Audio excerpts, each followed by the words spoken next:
Pero ya está con nosotros ahora sí el doctor Tomás Gálvez. Bienvenido. Buenas noches y muchas gracias por la invitación. Doctor, la primera pregunta que le quiero hacer es que nos ayude a recordar por qué originalmente fue destituido usted. ¿De qué trataba esa destitución originalmente? Bueno, en realidad esa destitución fue por hechos inventados por el señor Pablo Sánchez.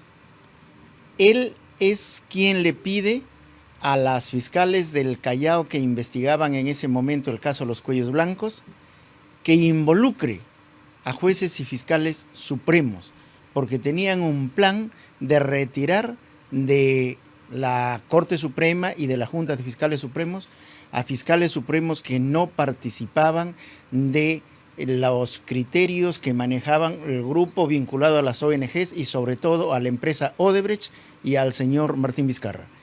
Ellos inventaron todo eso y eso por si acaso queda plasmado en las actas de la Junta de Fiscales Supremos, donde se le enrostró a Pablo Sánchez y él aceptó prácticamente que le había pedido a las fiscales que comprenda a los fiscales supremos y jueces supremos en la investigación y manipularon a supuestos colaboradores eficaces y nos comprendieron.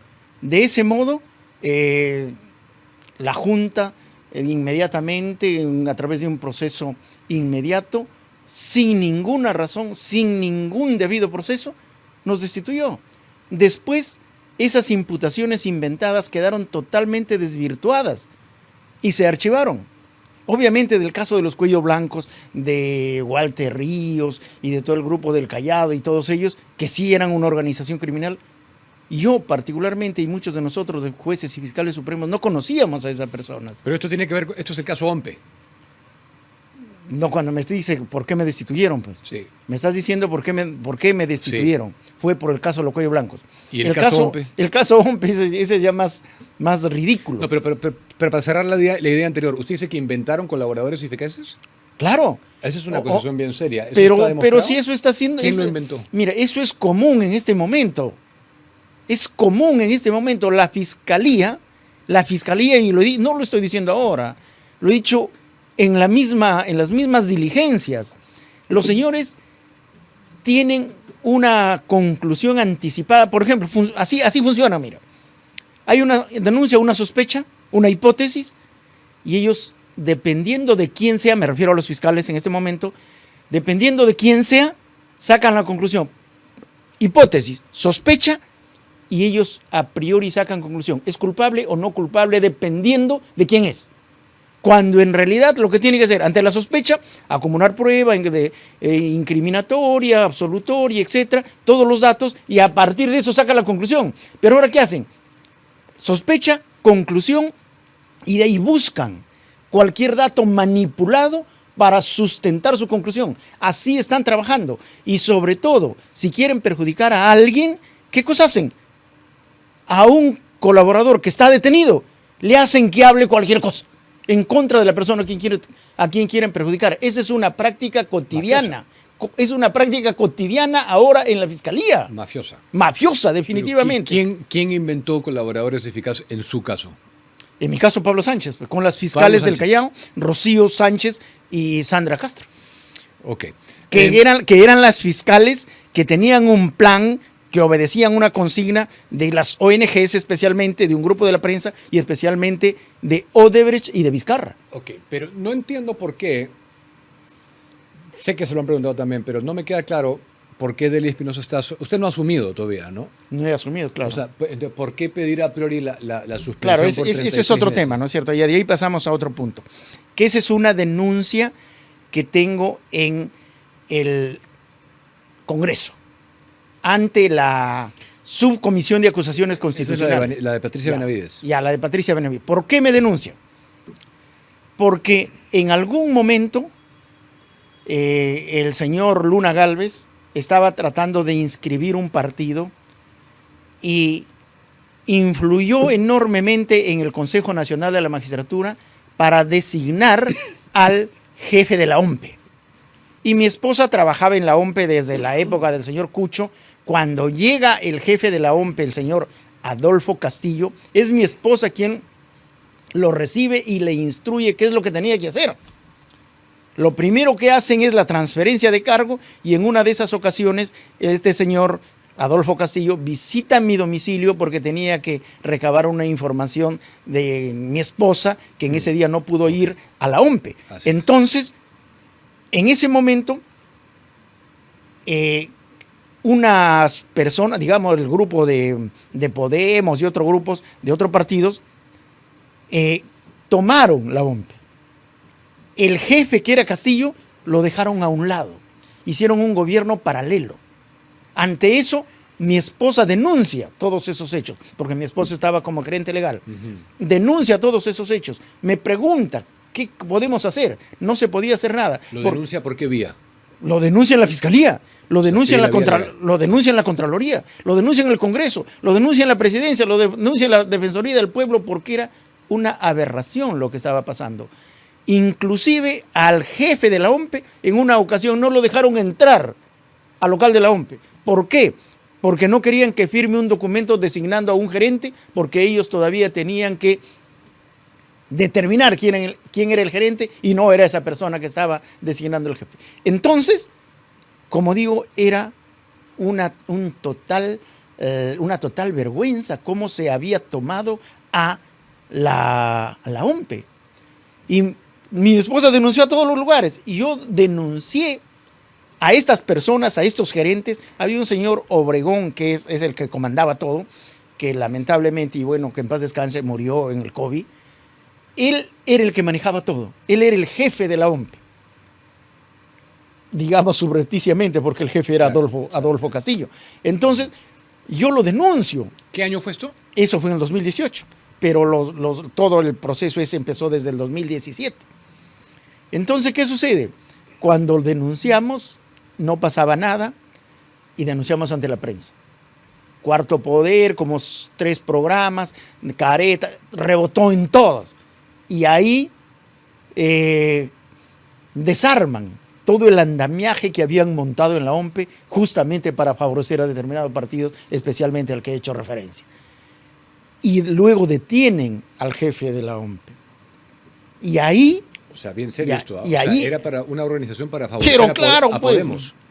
No necesariamente a Podemos, eso se está investigando y se verá ahí, ¿no es cierto? Yo no quiero afirmarlo tampoco, pero eran esos partidos políticos.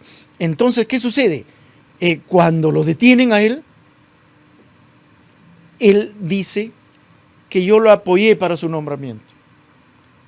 ¿Ya? Pero ¿qué sucede? Si yo y el fiscal a raíz de eso dice, bueno, también forma la organización criminal encabezada por Luna y todos eso, y me incluye. Pero nosotros los hemos denunciado desde el primer momento. O sea, esa es una aberración, un razonamiento absolutamente falaz.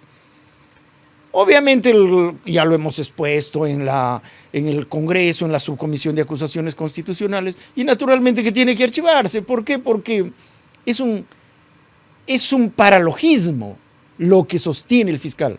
Pero si es que no se ha investigado, porque esto sigue en la subcomisión, tengo entendido, no hay informe de calificación, todavía no se ha investigado. No sé si es que se va a investigar. Y hay informe de calificación. Entonces ya se investigó. Ya se investigó. Entonces, ¿por qué Delia Espinosa dice que usted interferiría si ya se investigó? En realidad, ese es otro punto que quisiera pasar luego, porque el caso está ahí y se va a archivar. ¿Por qué? Porque ya he demostrado que nosotros denunciamos a esa organización. Entonces, ¿cómo vamos a formar parte de la organización? Pero ¿por qué lo hace? Porque justamente estas fiscales del Callao, ya inventaron un colaborador eficaz para involucrarme. Después, y mira lo que decía ese colaborador, que se reunió conmigo en un parque y que yo tenía las resoluciones del juzgado que autorizaba las interferencias de las llamadas telefónicas. Y que yo además tenía todas las resoluciones de la fiscalía y todo. Declara este señor, y que yo pues obviamente me reuní con él a pedirle de que favorezca esto. Cuando yo le demuestro que nunca pude reunirme, ¿por qué?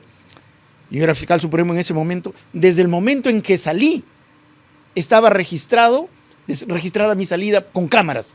Desde el momento en que salí hasta que regresé. En ningún momento hubo la posibilidad de reunirme con otra persona en un parque, nunca. Entonces ahí tuvieron que cambiar, ya dejaron de lado al colaborador. Mira lo que hicieron. Que le hagan decir a Adolfo Castillo que lo apoyé, era pues elemental, y eso es lo que hicieron. Porque tengo entendido que el señor Castillo más o menos ha referido eso también. Digamos, no públicamente, pero así lo ha referido. Entonces, me incluyeron ahí, ya lo demostré, y seguramente que se va a archivar. No creo que el Congreso, luego de haber demostrado categóricamente y donde el fiscal pues se va a hablar cualquier cosa nomás. Pero no sabemos, o no sé si sabe usted, ¿sabe lo que recomienda el informe de calificación? No se sabe. Todavía no. Okay. Todavía no. ¿Usted confía en que...? Pero es que ya se produjo la audiencia, digamos. Y en la audiencia he demostrado categóricamente la falsedad de las imputaciones. Y obviamente los congresistas me han hecho preguntas y le han hecho preguntas al fiscal. El fiscal no ha sabido qué contestar, obviamente, y yo le he expresado. ¿Usted tenía cercanía a Patricia Benavides? No. O sea, ¿le parece que como fiscal obró bien llevando esta denuncia a la subcomisión? ¿Cuándo me denunció? Sí. No debía denunciarme, pero bueno, ¿por qué no? Porque si le llega esta información, esta denuncia, le presentan... No, es que tienes que evaluar el hecho y las pruebas que existen para sacar una conclusión. Porque cuando haces una denuncia es porque concluyes que hay una imputación seria y que es probable que haya responsabilidad penal. Pero si acá el hecho era evidente que yo no tenía nada que ver, nosotros denunciamos. O sea, acá el mensaje de la fiscalía era: no denuncies actos de corrupción, porque de lo contrario, la fiscalía te salta al cuello. Te denuncia. La fiscalía te salta al cuello, te denuncia. ¿Te das cuenta? Entonces, eso no era razonable. Sin embargo, ella ¿Y por qué denunció. cree que lo hizo? Bueno, eso es una cuestión que tendrá que contestarle ella en algún momento, ¿no? ¿Pero tenía algún tipo de rencilla personal? No, conmigo no. Ella Ella nunca tuvo rencilla conmigo. Nos conocíamos, pero teníamos cierta amistad. Dely Espinosa, la pregunta es muy clara, ¿no? ¿Dely Espinosa, en su opinión, es pieza de Gorriti? ¡Obvio! O sea, así de claro. Por una razón muy simple. Y lo voy a demostrar, ¿ya? Lógicamente. Mira, Gorriti, a partir del gobierno de Toledo, de Paniagua, empezó con el grupo de ONGs a tener influencia en la Administración de Justicia, Poder Judicial, Ministerio Público y Junta Nacional de Justicia. Empezó a tener cierta influencia.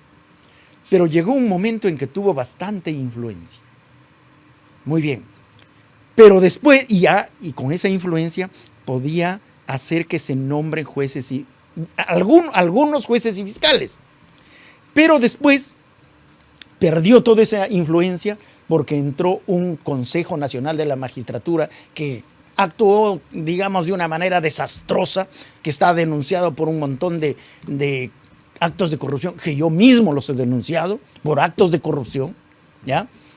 Entonces, aprovecharon eso para sacar a los consejeros, para desaparecer al Consejo Nacional de la Magistratura, que tenía una conformación democrática. Habían de los colegios de profesionales, del Colegio de Abogados, del Poder Judicial, del Ministerio Público, de las universidades privadas y públicas, etc. Tenía una conformación democrática. Desaparecieron a ese consejo porque hubo actos de corrupción, cierto, pero existían los accesitarios. Solo había que llamar a los accesitarios y punto. Pero acá no, desaparecieron al consejo porque este grupo ya comandado prácticamente por Gorriti ya no le interesaba pues que entren otros imparciales, sino tenía que meter su gente, y ahí se coludieron con Martín Vizcarra y crearon la Junta Nacional de Justicia. Que está mal, ¿por qué? Porque tiene que tener una composición democrática como lo tenía el Consejo. Y ellos lo hicieron para que una comisión lo nombre. Pero eso no fue lo grave fue que ellos seleccionaron a magistrados de la Junta con consigna. Magistrados que no tenían la mínima formación, que yo siempre les he dicho en su cara, en las audiencias que he tenido con ellos: ¿ustedes a quién le han ganado?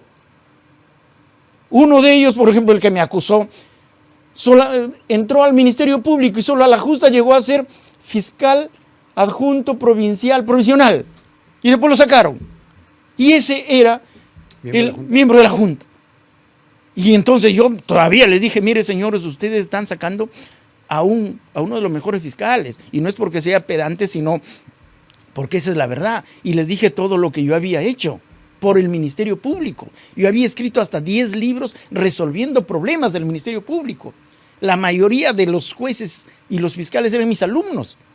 Entonces, estos señores metieron, Gorriti, Martín Vizcarra y ellos, metieron a una junta a propósito.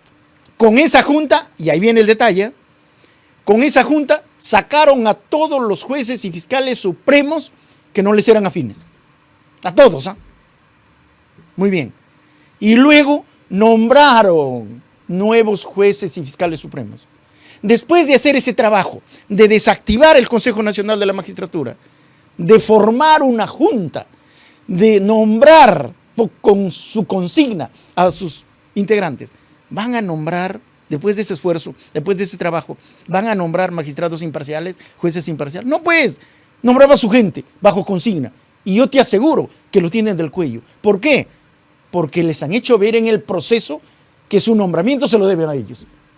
Y por eso el fiscal, recordarás el fiscal Villena, cuando quiso hablar, al toque le sacaron, le dijeron, mira, Gorriti, es tu patrón, calladito. Ahora, Delia Espinosa, es lo mismo pues. ¿Por qué? Porque teniendo el dominio pleno de la Junta, Gorriti va a nombrar a alguien que no sea su gente. Imposible, pues. Por eso archivó Delia Espinosa la investigación a Pablo Sánchez. Por eso archivó a Pablo Sánchez, pues obviamente, con clarísimo. Gorriti. Y no solo eso, sino muchas cosas. O sea, es irregular su archivamiento.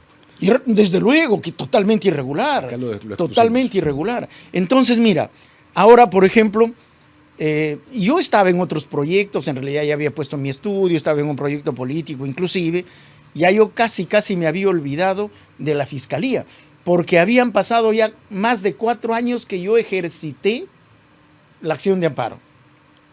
Y no pasaba nada. En cambio, la acción de amparo de Zoraida Ábalos salió en 3 meses y lo repusieron. Claro. ¿Ya? Entonces ya yo no esperaba mucho de la acción de amparo. En algún momento le puse entusiasmo, lo fundamenté bien y demostré la arbitrariedad, pero no pasaba nada. Entonces yo estaba ahí en mi proyecto, en mi estudio jurídico, un proyecto político, etc. Y sale esto, que me reponen. Me reponen, entonces para mí se genera una incertidumbre. ¿Por qué? Porque mi carrera como fiscal fue truncada. Yo debía ser fiscal de la nación, pero no me dejaron serlo. Entonces empieza la duda. Yo estaba como precandidato de un partido político a la presidencia de la República. Entonces, ¿dónde soy más necesario? ¿En la fiscalía o en el partido? Empezó la duda, sometí al CEN del partido. O sea, todo esto es reciente. Todo es reciente, es de este mes. Es? Peruanos Unidos Somos Libres. Peruanos tienen obviamente su inscripción, ¿no? Claro, pues si no, no. Los 43. Obviamente, pues, obviamente, pues, si no, no estaríamos hablando. Ya, pero para concluir, entonces, cuando ya está la posibilidad para que me reincorporen, esta señora, mira, con el doble discurso, declara, no, que está muy bien, que sí, con el doctor Galvez se puede potenciar, pues, muy bienvenido. Pero a la vez estaba elaborando el escrito para pedir mi suspensión en el cargo por 36 meses. Pero farsa. Una farsa, pues obviamente, ¿ya? Y mira, lo más grave es que ella no tenía ningún proceso, ninguna investigación. Había un proceso constitucional que lo tenía que resolver el Congreso, no ella.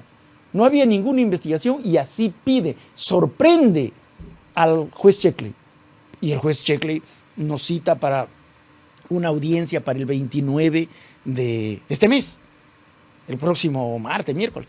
Entonces, se desespera. ¿Por qué? Porque obviamente en este momento la Junta prácticamente está funcionando como una mafia, la Junta de Fiscales Supremos. Y tiene miedo. Bueno, sí, pues. Tiene miedo de que una persona independiente, y además conociéndome a mí que yo soy firme y yo no me vengo con temores ni asustadísimo. ¿El juez Checkley va a resolver qué cosa? ¿Qué juicio? Si me suspenden o no para el ejercicio del cargo. Lo cual significa... ¿Pero cómo no ha sido restituido? ¿Cómo? ¿No ha sido restituido ya? No, pues es que sale en la Ese es otro dato. Ese es otro dato. Delia Espinosa, hizo claro, usted. Ya, sí, es el peligro. No, pero ese es otro tema que yo no creo. Ya, pero ¿sabe qué? Pero la cuestión es que todavía no me he reincorporado, pues, porque eso tiene un trámite. Del tribunal baja a la sala superior, de la sala superior baja al juzgado, el juzgado manda a la junta y le ordena que restituya mi título de fiscal supremo. Es que eso todavía no se ha producido. Yo no soy magistrado, no soy funcionario público. Por tanto, a mí no me pueden suspender porque yo no soy funcionario. Sin embargo, contra toda lógica y como una aberración jurídica, esta señora solicita que me suspendan del cargo cuando yo no estoy en el cargo. Es que esa era mi siguiente pregunta, si es que ahora que ya ha obtenido el recurso va a volver. Al fin, y al cabo es lo que la gente quiere saber. Claro, ¿no? Ahora, después de todo esto, porque yo tenía todavía alguna esperanza en Delia Espinosa, pero ahora ya sacó la cara, ya se sacó la careta. Tenía esperanza porque yo lo he conocido una fiscal, digamos, de carrera, trabajadora, tenía la esperanza. Pero le debe el favor, pues si la nombra. Por eso, pues, entonces ahora justamente ya se sacó la careta, ya se mostró tal cual es. Entonces, en este momento ya tengo un imperativo moral de reincorporarme al Ministerio Público y luchar por restaurar la legitimidad de la institución, que sé que es posible, como siempre lo he hecho. Y lo voy a hacer, pase lo que pase, y le pese a quien le pese. Pero, se une de nuevo a la Junta. Tengo que estar en la Junta, pero sí como con mi autonomía, con mi independencia, como siempre. O sea, 4 contra 1. Es que 4 integrados en una mafia son uno solo, ¿ya? Y yo también soy uno solo. ¿Qué pasa si es que gana su proceso Patricia Benavides y la restituyen? Mejor, pues. Puede pasar. Claro. No, además esto ya está más cerca de regresar Luis Arce Córdoba, que es el otro fiscal que también lo sacaron arbitrariamente. Sí. ¿Ya? Y Patricia, no sé, pues no sé en qué estado está su caso. ¿Podrían poner las diferencias de lado de que le llevó la denuncia al Congreso? ¿Se puede trabajar? No, es que yo no estoy molesto con ella. Ha hecho su trabajo, lo ha hecho mal. Pero ¿cuántos fiscales hacen su trabajo mal? Si a todos los fiscales que hacen su trabajo mal yo les llevaría bronca, aborrecería a todos. Pero no, de eso no se trata. Con lo que hemos nos hemos enterado, ¿no? En los últimos 6 meses, sobre todo, ¿considera que por el bien del Ministerio Público Delia Espinosa debería renunciar? Delia Espinosa no debe estar un minuto más en la Fiscalía. ¿Por qué? Porque solo evaluando este caso, esta solicitud de suspensión de 36 meses en mi contra, revela una absoluta ignorancia del ordenamiento jurídico. Una fiscal con ese nivel de formación no puede ser fiscal de la nación, 1. Y 2, si sabiendo que eso es irregular, que es ilegal, lo ha hecho, ya peor, pues con mala intención, instrumentaliza la institución. Igualmente no debe estar un minuto más a cargo de la institución, obviamente.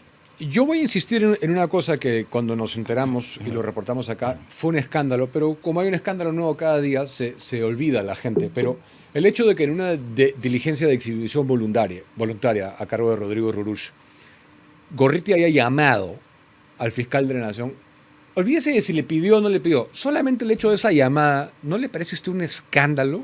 Obviamente. Solamente llamar al fiscal Obviamente, de la Nación. El señor Pablo Sánchez no debería estar en la Fiscalía. Ese es un delito de tráfico de influencias y de obstrucción. Y encima se negó, no prosperó Entonces, ese es un delito y además es flagrante. Nadie puede dudarlo. Sin embargo, la señora está lo archivado para que veas que funciona pues como una mafia. ¿Quiénes son los responsables, en su opinión, doctor, del estado actual del Ministerio Público? Iniciamos con Pablo Sánchez, al interior. Zoraida Ábalos, ellas son las 2 responsables y a ello ya se han sumado estos últimos. ¿Pero Pablo Sánchez se refiere desde que fue fiscal de la Nación? 2015. Pablo Sánchez desde siempre ha estado más o menos un poco coludido ahí con las ONGs y con todas ellas. Pero quienes le ordenan a Pablo Sánchez son justamente estas ONGs y tal vez alguna otra persona que no lo sabemos. ¿Por qué te digo que le ordenan? Porque él oculta lo que hace, como que no quiere que se sepa. Y mírate, preciso esto nomás. Cuando se cuestionó la juramentación de Gonzalo Chávez, ¿ya? se dijo que no se debe, no debe juramentar. Pero yo le digo a Pablo y a Zoraida, pero si ustedes lo han propuesto y ustedes han dicho que se elija por aclamación, que se designe por aclamación, ni siquiera elección. Y además, doctor Pablo, usted estaban abrazados con Gonzalo Chávarri, que los apóstoles del Ministerio Público, que para sacar adelante la institución, hace 8 días. ¿Qué pasó ahora para que usted diga que Gonzalo Chávarri ya no está capacitado para ejercer la Fiscalía de la Nación? ¿Qué pasó? ¿Quién le está ordenándoles? ¿A quién le está dando cuenta? No, que ya bueno. Al final, Pablo dio su brazo a torcer y votamos 4-1 para que juramente.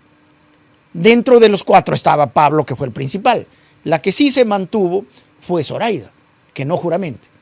Muy bien, juramentó todo perfecto y salió a declarar Pablo que él ha votado en contra para que no juramente, que solamente Chávarri, Rodríguez y Gálvez han votado porque juramente y bueno, como era mayoría, ya no podía hacer nada él. Cuando él votó a favor y dirigió la juramentación, lo que evidencia que temía que alguien de fuera se entere de ello. Lo que significa que le dan órdenes, Vizcarra, Gorriti y ellos. Sí, porque Vizcarra no fue a la juramentación. Claro. Primera vez creo, ¿no? Que eso ha pasado. Sí, primera vez que un presidente no asistía. Ahora, ayer en el Parlamento usted estuvo también y en esta comisión que se creó, ¿no? Liderada por Muñante para investigar el acuerdo con Odebrecht, salió la propuesta de posiblemente anular. ¿Debería ser anulado el acuerdo de colaboración? ¿Anular? Lo que pasa es que no se ha cumplido, pues. El acuerdo no se ha cumplido. Mira, primero, recuerda que estos señores se comprometieron a entregar los codinomes para saber quién era y cuánto recibía. Esa fue la primera tomadura de pelo. Eso fue, ya. Eso no se ha cumplido. Entonces, por ese solo hecho, tendría que anularse el acuerdo. Pero no solo eso, sino que, mira, este acuerdo no fue para investigar, no fue para recabar pruebas. ¿Por qué?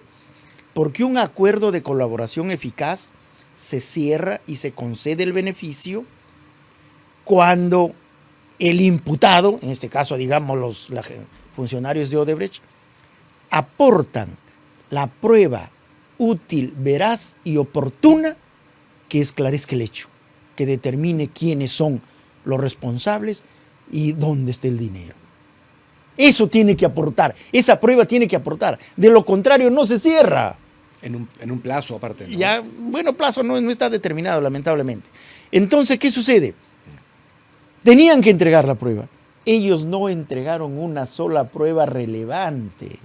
No entregaron una prueba relevante. Entregaron pruebas o declaraciones, información, más que pruebas, sobre el financiamiento de campañas electorales, que en ese momento no era delito. Ahora quieren estirarlo, mandarlo y llevarlo hasta dónde para que sea lavado de activos, pero no se puede. En ese momento no era delito.